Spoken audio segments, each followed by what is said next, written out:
bienvenida, la bienvenida formal a cada una de ustedes, a cada uno de ustedes, pero de manera muy especial al profesor Rubén Ortiz. Voy a hacer una breve presentación para que él luego pueda continuar con su exposición. Rubén es cubano, es coordinador de Ministerios de Campo Latino del Compañerismo Bautista Cooperativo, CBF, y pastor ordenado en la tradición bautista por las Iglesias Bautistas Americanas. En este momento su rol es el de coordinar Familia, que es la red latina de CBF. Tiene estudios en música, comunicaciones cristianas y dirección espiritual, además de un máster en divinidad por la Indiana Wesleyan University. Es mentor de líderes en misiones transculturales, formación espiritual y bienestar ministerial, y disfruta del jazz latino y los retiros de silencio. Es un pantallazo de quién va a ser nuestro orador, que va a tener el tema de espiritualidad cristiana en la era digital. Muchas gracias, profesor, y toda la audiencia es suya. Bueno, muy agradecido, Graciela. Qué gustazo. Esperamos cada año las conferencias y el año pasado tengo que confesar que no pude estar por motivos de salud. Me enfermé un poquito mal al momento de las conferencias y no pude participar, pero eso trajo una gran bendición. Saben que después de eso me puse en un plan y bajé más de 50 libras y ahora me encuentro en un muy buen equilibrio de salud. Así que ya ustedes saben, me perdí las conferencias, pero también resolví un tema que tenía pendiente, cuidar de mi bienestar físico, ahí del templo, como tanto necesitamos. Bueno, vamos a hablar de virtualidad y espiritualidad cristiana. Y me han dado un tiempo que de verdad ustedes saben que nunca alcanza, como Graciela decía. ¿Por qué? Porque hay tanto que decir acerca de la espiritualidad y tanto que decir de la virtualidad y cuando las dos se mezclan. Así que voy a tratar de abarcar un poco el tema. Y desde mi práctica de director espiritual, nosotros hacemos muchas preguntas. Así que va a haber casi muchas preguntas que todavía estamos tratando de entender sobre la virtualidad y cómo nos ha llegado todo esto. Les comparto pantalla y comenzamos. ¿Les parece?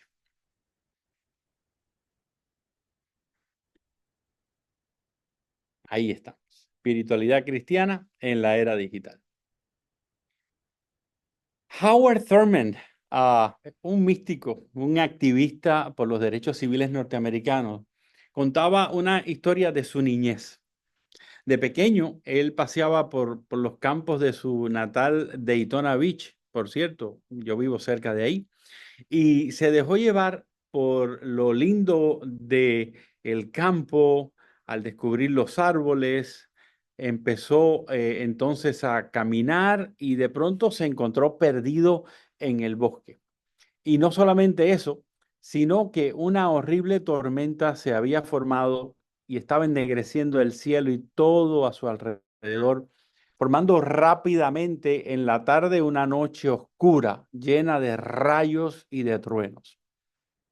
Entonces Howard Thurman recordó un consejo de su abuela. Su abuela le había dicho: si te sientes perdido en medio de una tormenta, pégate al tronco de un árbol grande, mantente quieto y mira cada flashazo de los rayos alrededor que indiquen el camino a donde luego salir y retornar a casa. Así que eso hizo Howard Thurman y salió librado de semejante mal rato. Si te sientes perdido, si no sabes a dónde ir en medio de una tormenta, quédate quieto, haz silencio, cálmate. Pégate al tronco de un gran árbol y contempla cada rayo de luz de la tormenta, con la cual podrás ver y así retomar el camino a casa. ¿Cuál es esa gran tormenta que no nos permite ver bien hoy en día y que con lluvia, con truenos, con rayos parece alejarnos de casa? A esa tormenta podríamos llamarle tal vez un cambio de época. Sí, un cambio de época, porque ya no estamos más en una época de cambio, sino que vivimos en el mundo digital. es un cambio de época, es la virtualidad que es la nueva época.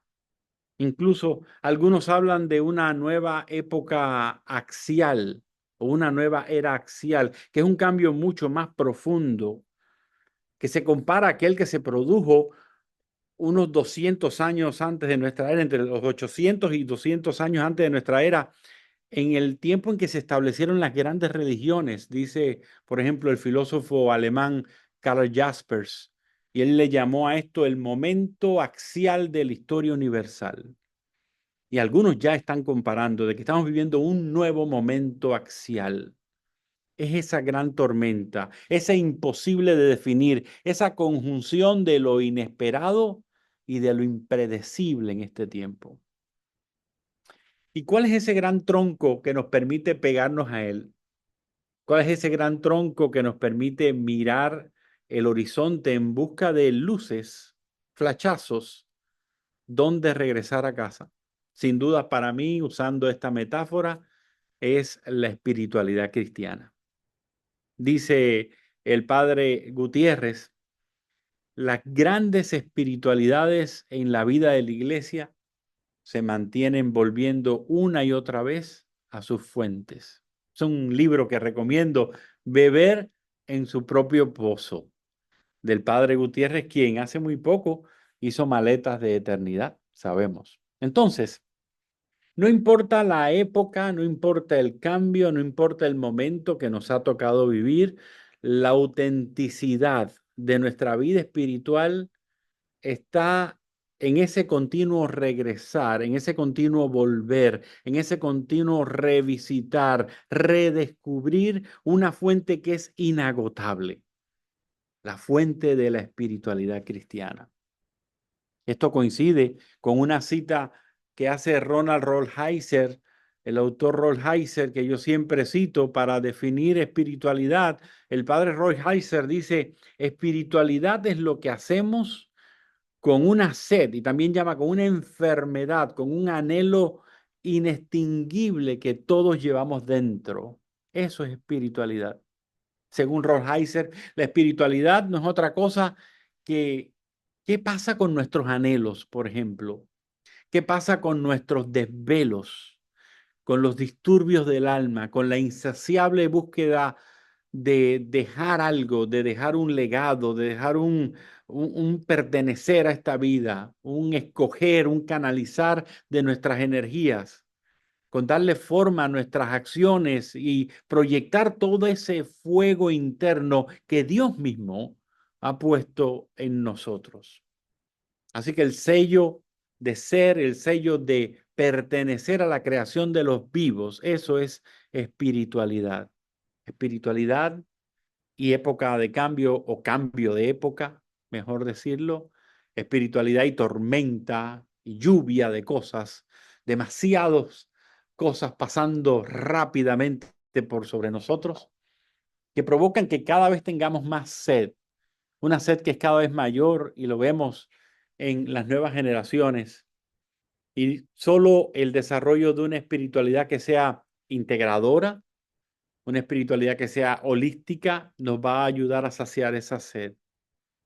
De esto hablamos cuando decimos espiritualidad en la virtualidad, lo cual es un gran desafío porque así de grande es esa sed interior en nuestros días, pero también es el enemigo número uno de la integración espiritual, lo es el desequilibrio de los sentidos de la época actual, el ruido, la falta de concentración que provoca toda la avalancha informativa que estamos viviendo como humanidad.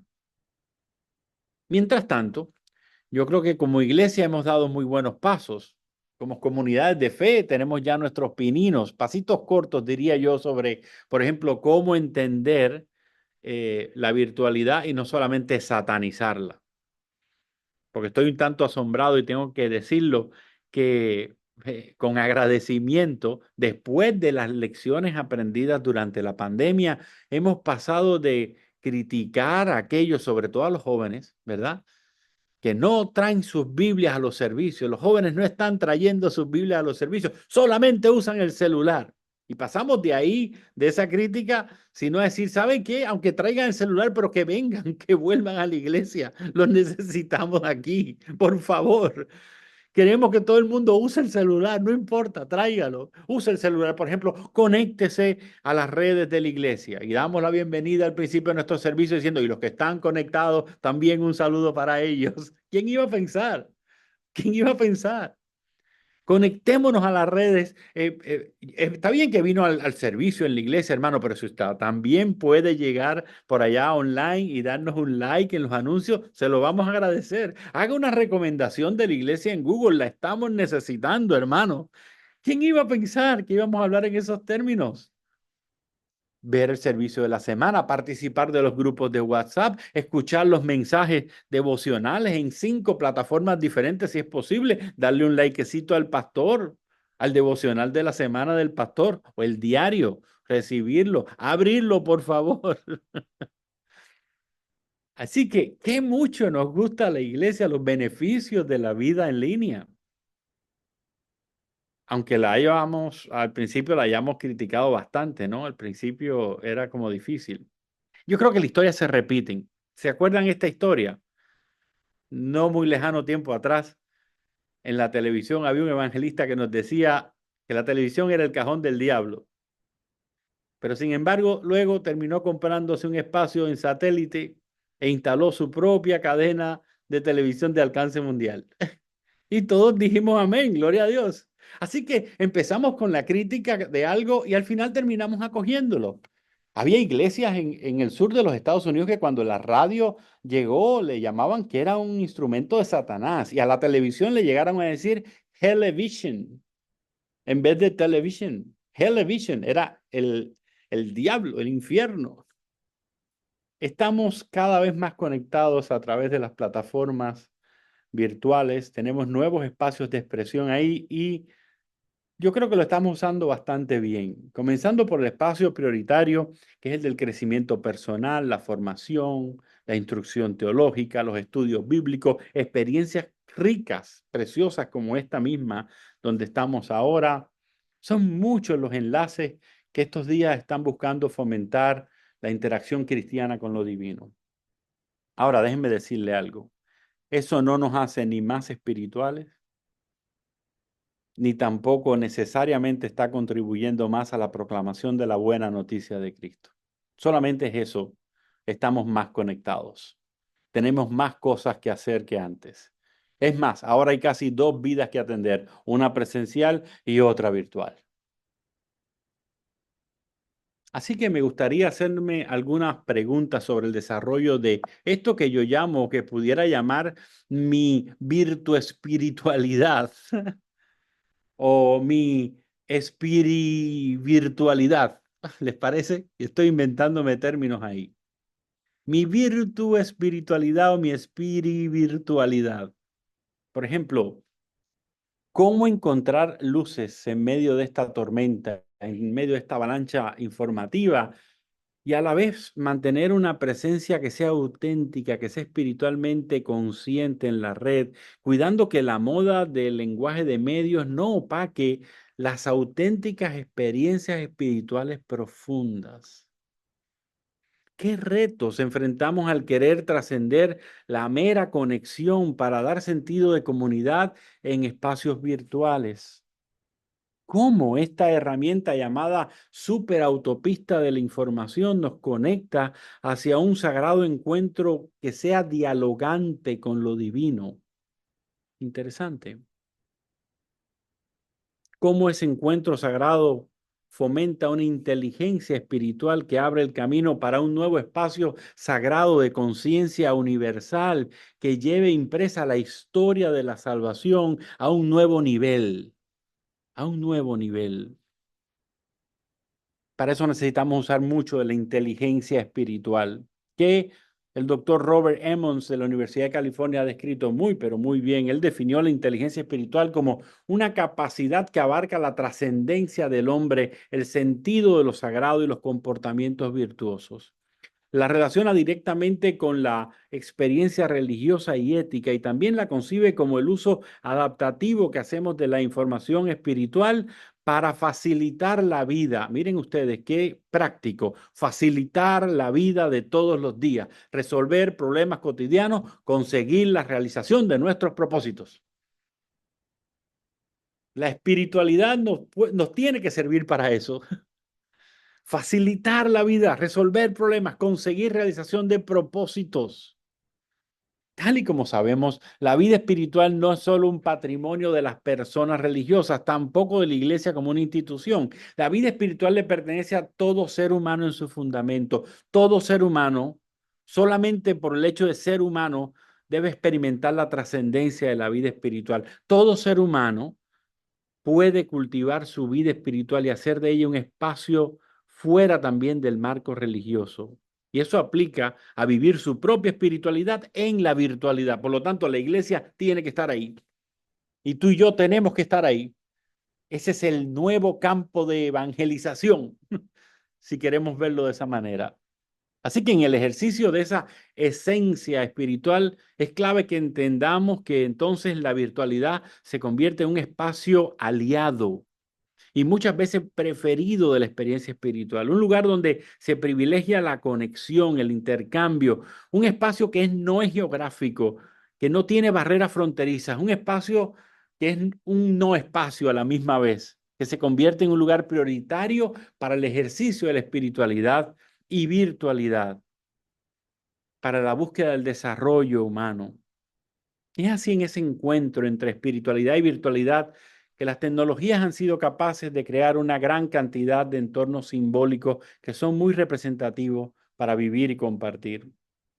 Así que hay dos cuerpos que son distintos que a la vez se parecen. La espiritualidad de espíritus, del original aliento, respirar, se funde con la virtualidad, aquella ventana donde vemos más allá. Y eso más allá que vemos puede ser la espiritualidad si lo sabemos mostrar. Incluso el autor Antonio Spadaro, en este libro que recomiendo, un experto en el tema, en su libro Ciberteología, Pensar el cristianismo en tiempos de red, dice que la virtualidad le pide prestada a la teología palabras como salvar, save, justificar, justify, ¿verdad? O convertir. Y aunque son dos planos distintos, se prestan para ese intercambio. Miren ustedes, ahí un poco hurgando más profundamente, podríamos llegar hasta Teilhard de Chardin, pero no voy a llegar hasta ese punto, en el cual hablaba de esta red de interconexiones que un día podríamos vivir universalmente y que nos permitiría conectarnos y pasar todo tipo de saber y todo tipo de experiencia espiritual también a través de esa red. Estaba previniéndonos de lo que vendría. Así que podemos decir que el espacio digital es un campo fértil para el desarrollo de nuestra espiritualidad. Y por qué no también avisorar de que es un campo fértil para una nueva espiritualidad, ya que en palabras, por ejemplo, de Juan Pablo II, que ahí menciono también, decía, el hombre tecnológico, el homus technologicus, es el mismo hombre espiritual, no es otro. No es otro. Por lo tanto, la virtualidad no se mueve en el ámbito de lo etéreo, sino que posee un corpus material humano, un ámbito histórico y por lo tanto los plantea desafíos éticos también. En dirección espiritual hablamos mucho del tema de las preguntas, les decía, y más que respuesta nos interesa fomentar el diálogo y aprender a escucharnos. Creo que hay muchas otras preguntas que podríamos hacernos a la hora de reflexionar sobre este tema, sobre la interacción entre lo espiritual y lo virtual. Por ejemplo, ¿dónde puedo discernir la presencia de Dios en mi mover virtual? ¿Qué tendencias sigo en mi vida virtual? Al conectarme, al buscar noticias, publicaciones, al dar like en mis redes, ¿cuál perfil, más allá de una foto que he ido creando, cuál perfil que yo he ido creando se refiere más a mi yo personal? ¿Cuáles de esas tendencias que vivo y que busco me están formando? ¿Cuáles me están perturbando? Porque al parecer en estos días casi somos más presos, estamos secuestrados por las noticias que nuestra capacidad de poder discernir las noticias hacia arriba. ¿Cómo es el mover que siento de lo divino a través de mis propias opiniones en la red? ¿Cómo reflejo con mis palabras y meditaciones la sabiduría divina? Yo en estos días he tenido que trabajar duro con eso, con las últimas noticias y las interacciones en la red que a veces son muy fuertes, muy fuertes. Alguien le decía ayer, ay, yo creo que tú te has convertido para mí en un aguijón en la carne, porque me estaba molestando en las redes sociales y queriendo sacar palabras de mí que yo no había dicho. Alguien me escribió sobre un documental que sacó Telemundo esta semana, la cadena de noticias en los Estados Unidos, y que yo participo. Y querían sacarme palabras que yo no había dicho, pero que la editaron y la pusieron en otro contexto. Y yo me preguntaba en medio de todo esto, ¿qué dosis de alegría estoy aportando? ¿Cuánto estoy promoviendo el bien? ¿Qué dicen tantos selfies que muestro, por ejemplo, que la gente muestra? ¿Hablan de algo que me falta? ¿Cuánto promueven mi falso ego? ¿Verdad? ¿Cuántas preguntas hay en cuanto a eso? ¿Qué quiero decir al mostrar paisajes de lugares a donde yo voy? ¿Por qué deseo mostrar todos los paisajes de los lugares a donde yo voy? Y si es posible en tiempo real antes que los otros. ¿Cuál es el último fin de decir que viajo por todo el mundo tan a menudo? ¿Qué tanto me falta aquí que tengo que decir que estoy allá? Hmm. Puedo experimentar la búsqueda de Dios en mis mensajes y en los mensajes a menudo inquietantes de mis compañeros o de mis contactos de redes sociales. Rápidamente para concluir, un consejo. Creo que necesitamos convertirnos en exploradores de la santidad y de la vida en la virtualidad. Tal vez la pregunta más importante que trato de hacerme estos días ante la sinrazón de tanta opinión, de tanto caos en las redes sociales, es ¿dónde está mi espiritualidad en todo esto? ¿Cómo estoy siendo un trazo de lo divino en mi interacción en la virtualidad? Finalmente, más allá de de las apariencias de cualquier foto personal que alguien ponga, más allá de cada comentario o cada like, yo creo que hay un trazo de algo divino. Cada perfil de internet puede ser también un grito de soledad de alguien, puede ser el pedido de ayuda de alguien. Si sabemos discernir en la virtualidad como hemos aprendido a discernir en la presencialidad, ¿verdad? Tenemos mucha gente que sabe que lo mira a uno y ya con un ojazo le lanza y dicen que no hay que perderse ese primer blink, ese primer pestañazo, la primera vista. Blink es importante. ¿Cuándo vamos a aprender en la virtualidad a tener ese blink? A ejercitar ese discernimiento espiritual para encontrar, no para criticar, para encontrar un trazo de lo divino en la otra persona. En ese sentido nos toca mirar más allá de lo lineal y empezar a preguntarnos cómo podemos convertir nuestro tiempo en las redes y lo virtual en experiencias de compasión. ¿Dónde puede estar Dios y su presencia en esta persona que estoy mirando ahora? Porque detrás de ese comentario hay una persona. Me ayuda muchas veces ver fotos familiares de gente, porque por muy en desacuerdo que esté con alguien, cuando yo veo a una persona como abuelo cargando el nieto o como papá cuidando a un hijo, yo digo, aquí hay una persona con valores y con dones, necesito fijarme en eso y no en un comentario de momento que hizo. Así que recordemos que el ser humano es un humano tecnológico, homos tecnológicos, es un hombre espiritual. Por tanto, ¿qué estamos haciendo con esa hermenéutica virtual digital que necesitamos? Leyendo más profundamente del perfil, descubriendo más allá de la foto, interrogando más allá del comentario. Creo que esa es una vía para empezar a percibir luz de los flachazos de esta tormenta de vida virtual del mundo moderno. Y así como la abuela de Howard Thurman le enseñó que si nos apegamos al tronco de nuestra espiritualidad, creo yo, si nos apegamos al tronco de la espiritualidad cristiana, donde están nuestras prácticas espirituales y las vivimos en la red, nuestras disciplinas, si somos honestos, como dice Rolf Heiser, si somos honestos eventualmente donde quiera que estemos, Dios, la verdad y el amor nos van a encontrar. Muchas gracias.